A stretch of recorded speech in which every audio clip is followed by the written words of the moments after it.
భక్తుడు కూర్చొని ఏడుస్తున్నాడు. కష్టాల్లో మనుషులే వదిలేస్తారు అనుకున్నాను.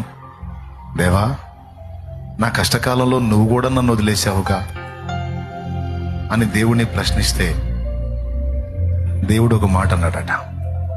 కుమారుడా ఏమన్నావు అన్నాడట.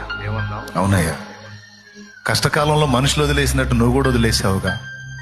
నేను ఏ ఇబ్బంది లేకుండా, ఏ తొందర లేకుండా ప్రశాంతంగా ఉన్నప్పుడు 4 అడుగులు కనపడ్డాయి, 2 నాయి 2 నీ. కానీ నేను శ్రమ కొలిమిలో ఉన్నప్పుడు నా 2 అడుగులే కనపడ్డాయి, కానీ నీ 2 అడుగులు ఎక్కడా అన్నాడట.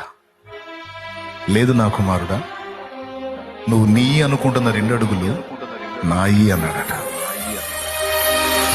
నీయా? మరి నా 2 అడుగులు ఎక్కడా అని అడిగాడు. అవి నా అరచేతుల్లో అని చెప్పాడట. అవి ఎక్కడున్నాయి తెలుసా? నా అరచేతుల్లో.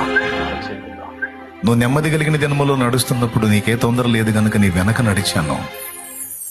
నువ్వు నడవలేని శ్రమలో కొలిమిలో ఉన్నప్పుడు నిన్ను ఎత్తుకొని నడిచాను అన్నాడు.